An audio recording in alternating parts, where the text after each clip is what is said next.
Bien-aimés dans le Seigneur, Shalom, recevez nos salutations dans le nom de Jésus-Christ. Nous, c'est l'émission chrétienne Lampe de l'Éternel qui vous apporte une parole pure et sans mélange. Merci encore une fois pour votre fidélité à cette émission. Nous vous invitons à suivre le pasteur Ghislain Yampompo de l'Église de Dieu des Chrétiens Rachetés. Suivez. Chers frères et sœurs, fidèles téléspectateurs et fidèles à l'émission Lampe de l'Éternel, encore une fois, nous nous retrouvons aujourd'hui dans notre tranche de cette émission où nous allons parler encore une fois de la puissance de la parole de Dieu. Dans la fois passée, nous avons introduit ce sujet et voici nous sommes dans le développement et nous en aurons peut-être une ou deux séries là où nous allons parler de la puissance de la parole de Dieu. Et notre passage de base était Jean chapitre 1 à partir du verset 1. Jean chapitre 1 à partir du verset 1, la Bible dit: au commencement était la parole était avec Dieu et la parole était Dieu. Et tout a été créé au moyen de la parole et tout ce qui existe n'a pu exister si ce n'est que par la puissance de la parole de Dieu. Donc la parole de Dieu est là et nous montre sa puissance dès le commencement. Et la Bible nous dit que Dieu a tout créé au moyen de la parole de Dieu. Donc Dieu est puissant, Dieu est souverain. Et si Dieu est puissant, Dieu est souverain, on ne peut que s'attendre que sa parole soit aussi puissante et sa parole soit aussi souveraine. C'est-à-dire la parole de Dieu est au-dessus de tout. Et nous avons vu dans Hébreux chapitre 11 et au verset 3 que tout ce qui a été créé par et au moyen de la parole de Dieu. Et de cela, nous comprenons que tout ce qui est visible n'a pas été créé de ce qui est visible, mais c'est sorti de ce qui est invisible. Ce qui montre encore une fois la puissance de la parole de Dieu.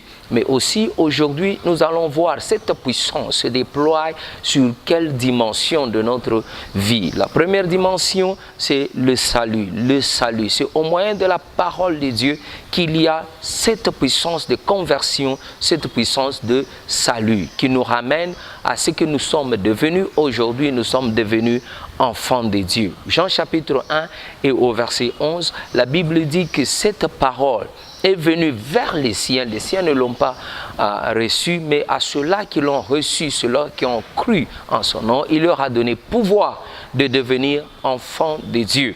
Donc tout celui qui reçoit cette parole, la parole de Dieu, il y a cette puissance de la conversion, cette puissance transformatrice qui fait de nous qui n'étions pas les enfants de Dieu et aujourd'hui nous sommes devenus enfants de Dieu au moyen de cette parole, la parole de Dieu. Donc la parole de Dieu est capable de pénétrer dans la vie de quelqu'un, de transformer sa vie, de le transformer et de le transporter du royaume de ténèbres vers le royaume de lumière et le royaume de la vie éternelle. La parole de Dieu nous dit dans Hébreux chapitre 4 à partir du verset 12, la Bible dit c'est la parole de Dieu elle est vivante, elle est efficace, plus tranchante qu'une épée quelconque à deux tranchants, pénétrante jusqu'à partager âme et esprit. À partager âme et esprit, jointure et moelle, elle juge les sentiments et les pensées du cœur. Elle juge les sentiments et les pensées du cœur. Ici, on nous montre que la parole de Dieu est capable de pénétrer dans nous et de séparer même l'esprit et âme, de juger même nos pensées. C'est-à-dire, qu'est-ce que ça veut nous dire? Ça veut nous dire, devant la parole de Dieu, nous sommes tous nus devant la parole de Dieu et la parole de Dieu peut pénétrer dans notre vie et toucher notre âme, toucher notre esprit, toucher nos pensées, toucher nos sentiments. C'est ainsi, c'est là où commence la conversion. Quand la parole de Dieu sort et que quelqu'un la suit, l'entend, la Bible dit la foi vient de ce que l'on entend et ce que l'on entend c'est la parole de Dieu. Quand on commence à écouter, à entendre cette parole de Dieu, elle pénètre en nous, elle pénètre dans notre esprit, elle pénètre dans notre âme, commence à séparer certaines choses en nous, les pensées et les sentiments, commence à juger nos pensées et nos nos sentiments. C'est là que l'homme interne, l'homme intérieur commence à se rendre compte de ses voies, de ses actes, de son caractère, de sa vie spirituelle. Est-ce qu'il est en bon terme avec Dieu? Est-ce qu'il a Dieu en lui, ou bien il est égaré, ou bien il est loin? C'est pourquoi parfois quand vous voyez la parole de Dieu est en train d'être prêchée, quelqu'un entend cette parole, il se met tout à coup à pleurer, il se met tout à coup à regretter. Ce n'est pas qu'il a envie de pleurer, mais cette parole l'a amené à voir sa vie spirituelle, sa vie morale, ses pensées, son caractère, sa marche. Il s'est rendu compte que s'il mourait dans cet état, il ira tout droit en enfer. Il a besoin d'un sauveur, il a besoin du salut. C'est pourquoi la Bible nous dit dans Jean chapitre 8 et au verset 32, « Vous connaîtrez la vérité et la vérité vous affranchira ». C'est comme ça que cet affranchissement par rapport au péché d'abord commence, et par rapport à tout ce qui nous lie, qui n'est pas dans la volonté de Dieu, commence. C'est en écoutant la parole de Dieu, c'est en permettant que cette parole pénètre en nous, parce que je viens de vous montrer qu'elle a la puissance d'entrer en nous, dans nos pensées, dans nos sentiments, dans notre esprit, dans notre âme, et parvenir à séparer, parvenir à trancher, parvenir à nous montrer ce qu'il y a qui ne va pas dans notre vie et comment nous devons revenir à Dieu. La Bible dit, car tous ont péché et ils ont été privés de la gloire de Dieu. C'est alors que la parole de Dieu, en venant en nous, nous montre l'état de péché dans lequel nous sommes et nous amène à cette conversion et à ce besoin d'accepter Jésus-Christ comme Seigneur et Sauveur, et à ce moment-là, il y a une transformation. C'est alors que vous verrez quelqu'un qui, voyant sa vie ancienne, et quand il aura accepté Jésus-Christ, tout le monde s'étonne. Qu'est-ce qu'il y a qui s'est passé pour que cet homme devienne une nouvelle créature? Car la Bible nous dit dans 2 Corinthiens chapitre 5 verset 17, car tous ceux-là qui sont en Christ sont devenus de nouvelles créatures. Voici, toutes choses anciennes sont passées et toutes choses sont devenues nouvelles. C'est au moyen de la parole de Dieu. Toi qui m'écoutes en ce moment-ci, si tu te rends aussi compte que tu es loin de Dieu, tu te rends compte que tes voix ne sont pas des voix qui sont plaisantes devant Dieu, cette même parole a le pouvoir et la puissance de t'affranchir, de te libérer et de t'amener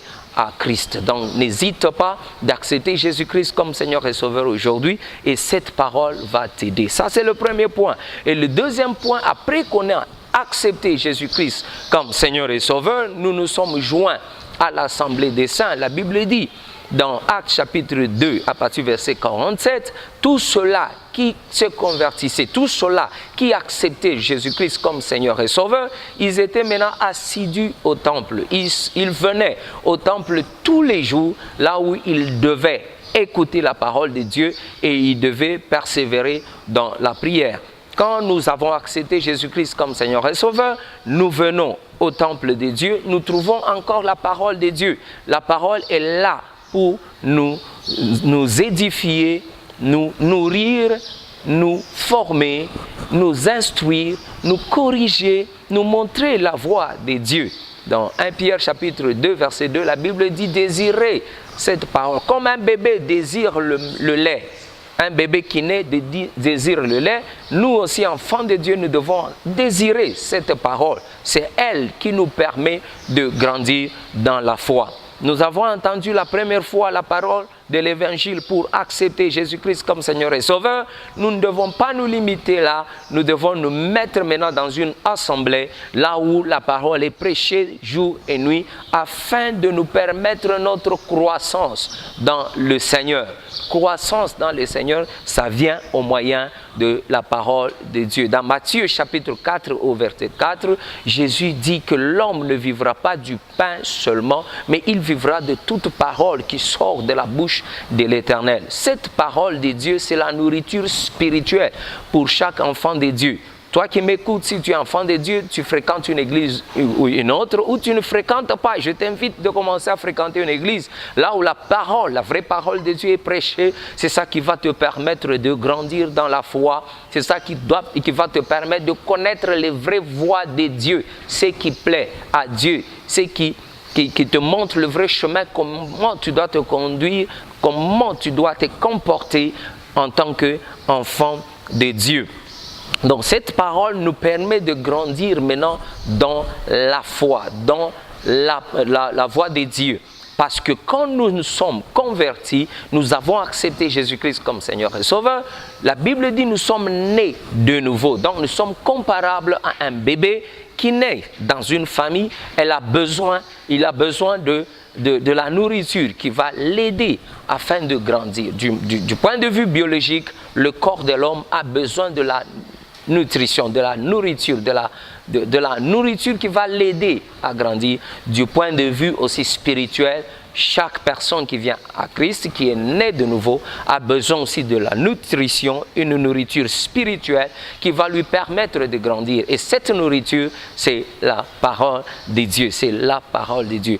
Malheureusement, nous sommes dans un temps où la parole est en train de se faire rare. Nous sommes envahis par des fables et par des histoires. La Bible dit que nous devons être nourris journalièrement de la parole de Dieu. Ça nous permet de grandir, ça nous permet aussi de réussir dans tout ce que nous faisons ici sur terre. Car il y a des lois qui gouvernent cette atmosphère. Il y a des lois spirituelles, il y a des lois physiques, il y a des lois matérielles, il y a des lois financières. Nous, comme nous sommes enfants de Dieu, il y a des lois aussi qui nous gouvernent, qui nous font marcher sur cette terre. Et si nous voulons bien réussir, nous devons marcher selon cette parole. La Bible nous dit dans Josué chapitre 1 au verset 8, il dit que ce livre de la loi ne s'écarte pas, ne se perde pas, ne quitte pas ta bouche, mais dites-le jour et nuit, afin de faire tout ce qui est prescrit, tout ce qui est écrit. C'est alors que tu réussiras dans tes entreprises, c'est alors que tu prospéreras dans tout ce que tu auras fait. Donc un enfant de Dieu doit être à mesure non seulement de recevoir la parole de Dieu, il doit être à mesure de méditer sur cette parole, il doit être aussi à mesure d'agir selon ce que la parole de Dieu nous dit. C'est alors que nous prospérerons dans tout ce que nous sommes en train de faire. Pourquoi? Parce que dans cette parole de Dieu, et quand Dieu s'adresse à son peuple, sa parole couvre tous les aspects de la vie. Il y a chaque parole pour chaque situation, pour chaque circonstance. Il y a une parole, je voulais dire, pour chaque situation, pour chaque circonstance et pour chaque, je peux dire pour chaque événement. La parole de Dieu est tellement complète. Elle couvre tout aspect de notre vie. Dans Psaume 107, au verset 19, au verset 20, la Bible dit dans leur détresse, ils crièrent à l'Éternel. Et l'Éternel envoya sa parole. Et sa parole les guérit. Et sa parole les délivre de leur force, de leur destruction. C'est-à-dire qu'ils étaient dans une situation bien déterminée. Si nous lisons très bien, il s'agit des enfants d'Israël quand ils sont en Égypte. Dans leur détresse, ils ont crié à l'Éternel et l'Éternel envoya sa parole. Ça veut dire que quand Dieu voulait délivrer Israël, ce qu'il a utilisé, c'est la parole. C'est la parole qui vient d'abord. Quand la parole de Dieu vient, il y a une prise de conscience dans la vie de quelqu'un. Il y a un moment où la personne s'arrête vis-à-vis de lui-même, vis-à-vis de la création, vis-à-vis de son Dieu et vis-à-vis de tout ce qui l'entoure. Il commence à se questionner lui-même, il commence à méditer, à réfléchir pour savoir quel est le bon chemin à prendre. Donc dans leur détresse, la Bible dit, ils crièrent à l'Éternel et l'Éternel envoya sa parole et sa parole les guérit. Ils avaient besoin de la guérison. Donc la parole de Dieu a une puissance de guérison. Parce que nous avons dit dès le commencement, la parole de Dieu, c'est Dieu lui-même. Donc cette parole de Dieu a le pouvoir de guérir. Je me rappelle une fois, j'étais invité dans une église, là où je m'étais mis à prêcher. Comme c'était ma première fois d'être dans cette église, j'étais un peu limité dans mes mouvements, je ne pouvais pas m'avancer pour aller imposer la main sur quelqu'un. Mais j'ai vu qu'il y avait quelqu'un qui avait besoin de la guérison et Dieu, à l'instant même, m'a donné une parole de connaissance disant qu'il y avait une maman qui avait besoin de la guérison parce qu'elle avait des biberons qui étaient sur son corps. et qu'elle ne voulait jamais même que son mari voie. Mais pendant que je prêchais cette parole, Dieu m'a donné une parole de connaissance et j'ai lâché cette parole. À l'instant même, cette maman a été guérie parce que comme c'était un séminaire, au lendemain, elle est venue pour témoigner que Dieu l'avait guérie. À l'instant même où elle avait entendu cette parole, ces biberons qui étaient sur son corps ont disparu miraculeusement. La Bible dit, notre Dieu, il est le même hier, aujourd'hui et éternellement. Cette parole de Dieu, elle est aussi la même, hier, aujourd'hui et éternellement. Dans Matthieu, chapitre 24, au verset 35, la Bible dit, ciel et terre passeront, mais cette parole ne passera jamais. Donc, elle a la puissance de demeurer intacte au travers des générations, au travers des siècles, au travers l'espace du temps. Quel que soit le temps qu'il y a eu entre la venue de Jésus sur cette terre jusqu'à maintenant, cette parole, elle est toujours tranchante, elle est toujours puissante, elle est toujours vivante, elle est la même hier, aujourd'hui et éternellement. Donc, toi qui m'écoutes maintenant, le même Jésus est dans sa parole, le même Saint-Esprit est dans sa parole. Maintenant que tu m'écoutes, tu peux aussi recevoir ta guérison, tu peux aussi recevoir ta délivrance. Reçois ta guérison, reçois ta délivrance au nom de Jésus-Christ. Donc, cette puissance de la parole de Dieu est là, elle traverse le temps. La Bible me dit dans Ésaïe, chapitre 40, la Bible me dit que les fleurs peuvent faner, l'herbe peut sécher, mais cette parole se tient toujours, cette parole demeure à jamais. Elle ne s'efface pas, elle ne flétrit jamais, elle ne fane jamais, elle ne se fatigue jamais, elle est la même. Toi qui m'écoutes, je prie que cette parole puisse agir aussi dans ta vie au nom de Jésus-Christ. Donc la parole de Dieu a aussi le pouvoir de nous affranchir, de nous libérer, de délivrer. Donc la délivrance vient au moyen de la parole de Dieu. Dans Jean chapitre 8 au verset 32, la Bible dit, tu connaîtras la vérité et la vérité t'affranchira. Tu connaîtras la vérité t'affranchira. Et au verset 36, il dit, si le Fils t'affranchit, tu seras réellement libre. Donc la vraie délivrance commence par la parole de Dieu. Par la parole de Dieu. Dans Luc chapitre 4 au verset 18, Jésus-Christ dit, l'Esprit de l'Éternel est sur moi parce qu'il m'a oint pour prêcher la bonne nouvelle aux pauvres, pour renvoyer libres les captifs. Il commence par prêcher la bonne nouvelle. Aux pauvres, bien sûr, il y en a de deux catégories. Il y a les pauvres en esprit, il y a les pauvres aussi financièrement. À cause de notre temps, nous allons parler de la prédication. Il dit, la parole, l'Esprit de Dieu est sur moi parce qu'il m'a envoyé prêcher la parole, prêcher la bonne nouvelle aux captifs, les renvoyer libres, proclamer la délivrance. Donc dans cette parole, viens nous libérer, viens proclamer la guérison, la délivrance, viens proclamer la liberté sur tous les plans spirituel, physique et matériel. Je n'aime jamais qu'on parle de la délivrance seulement dans un seul sens. Jamais que la délivrance soit proclamée sur tous les plans spirituel, physique, matériel. C'est quand sur le plan spirituel on est libéré que le matériel ne sera qu'une conséquence. Il y aura la bénédiction dont les gens parlent tant. Parce que c'est le spirituel qui contrôle le matériel. Si on est libéré sur le plan spirituel, sur le plan matériel, il y aura une conséquence qui ne sera que naturelle. Parce que quiconque est libéré dans le spirituel, cela doit se voir sur le plan physique. Ça doit se voir. Je n'aime pas certaines choses que l'on voit ces jours-ci. Quelqu'un qui dit il passe à la délivrance, passe à la délivrance, passe à la délivrance, mais sa vie est toujours la même. Ça ne va pas quelque part. La Bible dit tu connaîtras la vérité et la vérité t'affranchira. Je me rappelle bien l'histoire du centenier qui est venu déranger Jésus-Christ pour, j'utilise le mot déranger entre guillemets, parce que lui-même s'est rendu compte que il ne méritait pas que Jésus-Christ arrive dans sa maison. Il lui dit, Seigneur, je sais que moi, je suis aussi un soldat, je suis quelqu'un sous autorité.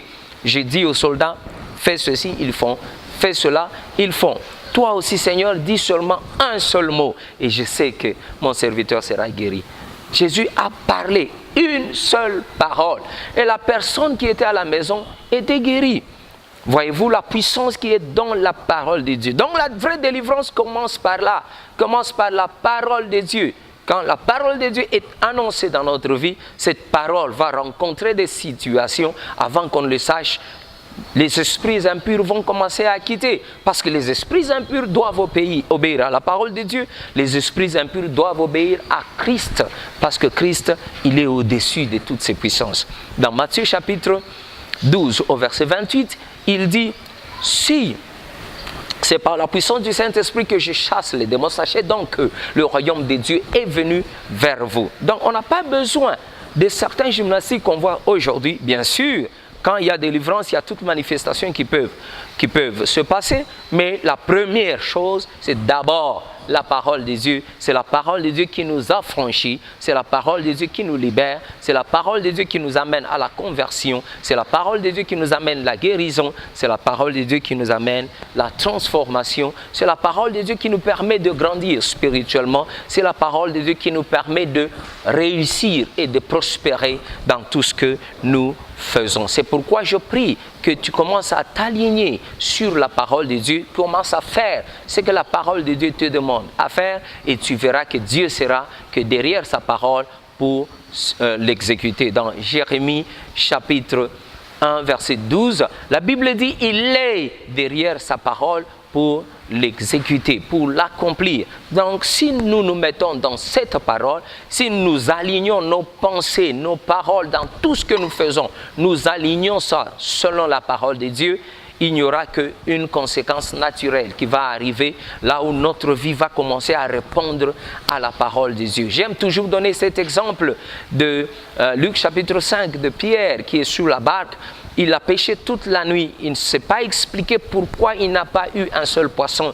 Et la Bible dit quand Christ est venu, est entré d'abord dans la barque de Pierre, il a prêché une seule parole et il dira à Pierre, jette encore ton filet dans les profondeurs. Et cette fois-là, il y avait une grande saisie de poissons que Pierre avait eue. C'est la parole qui a franchi la muraille de blocage qui était dans la vie de Pierre et a brisé tout ce qui a empêché à Pierre d'avoir ses poissons.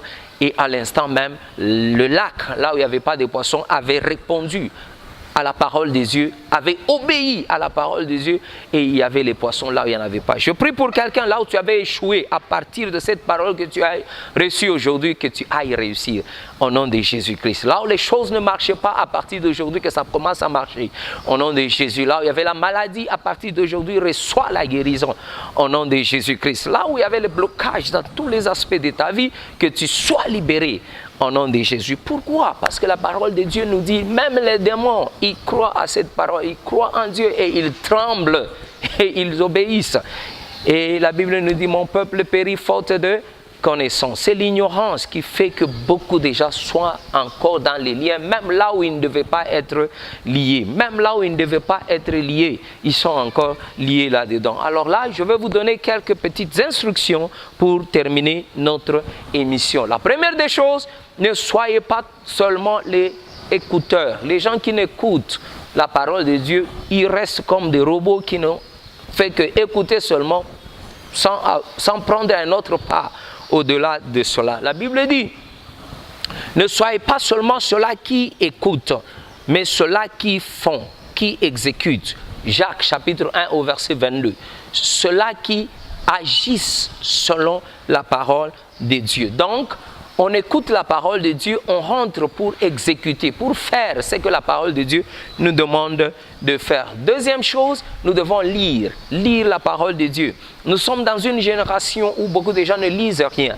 Vous allez voir quand on nous envoie même des blagues sur WhatsApp, les gens préfèrent lire ça et ils éclatent de rire. Mais quand on envoie la parole de Dieu, je ne pense pas qu'il y a beaucoup de gens qui prennent leur temps à lire, à analyser cette parole. Faisons très attention, ça peut être un piège de l'ennemi. Troisième chose qu'on nous demande, médite. Médite la parole de Dieu. Méditer, c'est après avoir entendu, on reste sur cette parole, on commence à ruminer cette parole, on commence à réfléchir, on commence à revenir à analyser tous les aspects, toutes les implications dans cette parole, vous allez voir qu'avec l'aide du Saint-Esprit, vous allez découvrir des choses impossibles que peut-être que vous ne pouvez jamais vous imaginer. Méditez sur la parole de Dieu. Dans Psaume chapitre 1, la Bible dit « Béni, heureux l'homme qui médite sur cette parole, qui la médite jour et nuit. » C'est cette personne, si vous lisez dans les versets qui vont suivre, c'est cette personne qui est comme cet arbre planté au bord de la rivière, et la Bible dit tout ce qu'il fait lui réussit. Il prospère dans tout ce qu'il fait. C'est un secret de prospérité, c'est un secret de la réussite, la méditation de la parole de Dieu. Réfléchis sur la parole, médite, pense la parole de Dieu. Non seulement ça, déclare la parole de Dieu, déclare la parole de Dieu, déclare la parole de Dieu. Dans Nombre chapitre 14, je pense que ça sera le sujet de notre prochaine émission, la Bible dit, en Nombre 14, verset 28, Dieu leur a donné la terre promise, et Dieu, en leur donnant la terre promise, il y a attaché des promesses qui vont les accompagner quand ils seront dans la terre promise. Mais la Bible nous dit que quand ils sont partis dans la terre promise, dans Nombre 13, quand Moïse a envoyé les 12 espions, la Bible dit qu'ils sont partis là-bas, ils ont vu la terre promise. C'est vrai, ils ont vu tout ce que Dieu a dit, mais en même temps, au lieu de voir le bon côté, ils ont vu le mauvais côté. Ils ont dit qu'ils ont vu les enfants d'Anak, les fils des géants, et ils ont même déclaré que c'est une terre qui bouffait ses propres habitants. Je ne sais pas si c'était quelle sorte de terre. Dieu ne pouvait pas les envoyer là où la terre devait les bouffer. Et voyez-vous, c'est ce qu'ils ont déclaré. Ils ont déclaré le négatif. Et en plus de cela, au verset 33 de Nombre 13, ils ont dit que nous étions comme des sauterelles devant eux. Et cela a irrité Dieu. Dans Nombre 14, 28, Dieu dit « Je suis vivant, dit l'Éternel. Je vous ferai ce que vous avez dit à mes oreilles. » Voyez-vous, ils étaient à 12, seulement 2 qui avaient un témoignage contraire, Caleb et Josué. C'est ceux-là qui ont pu hériter la terre promise. Toi qui m'écoutes, change tes paroles. Commence à aligner tes paroles sur la parole de Dieu. Prends ce que Dieu déclare. Commence à les déclarer dans les situations et tu verras que ces situations-là vont commencer à répondre. La parole de Dieu a le pouvoir et la puissance de créer. Tu peux avoir fait tout ce que tu pourras. C'était dans ta force, c'était dans tes pensées, c'était dans tes agissements. Maintenant, prends la parole de Dieu, déclare dans toutes ces situations. Tu verras que ces situations vont commencer à répondre selon la parole de Dieu. C'est une parole qui commande et le ciel, et la terre, et le sous-sol, et toute la création. Le visible et l'invisible sont contrôlés par la parole de Dieu. Que Dieu vous bénisse. Si vous nous avez suivis, et si vous n'avez pas encore donné votre vie à Jésus-Christ, en voilà une occasion à ne pas rater. Si vous m'écoutez et vous êtes prêt à le faire, faites cette prière trop simple avec moi. Dites avec moi, Seigneur, je viens d'entendre ta parole. Je sais que je suis pécheur, mais pardonne-moi. Aie pitié de moi, pardonne mes péchés. Laisse que le sang de Jésus me lave, me purifie.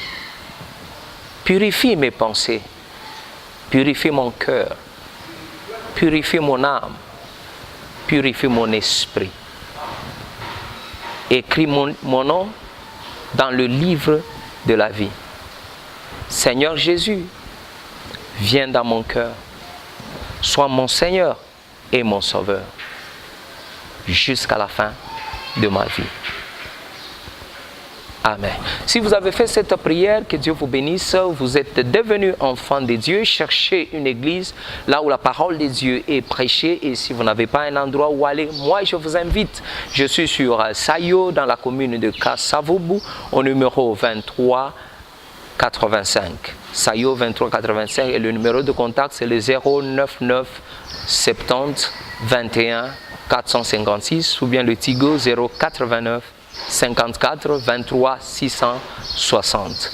Que Dieu vous bénisse. Bien-aimés, vous venez de suivre votre humble serviteur, le pasteur Justin Yampompo de l'Église de Dieu des chrétiens rachetés, qui vous donne rendez-vous chaque samedi à 17h30 et le jeudi à 13h30 pour la rediffusion de cette émission. C'est ici pour moi de lancer l'appel à tous serviteurs de Dieu désirant participer à cette émission, de nous contacter au numéro qui est affiché en bas de vos écrans. Quant à nous, nous vous disons merci pour votre fidélité à cette émission. Bye et à la prochaine.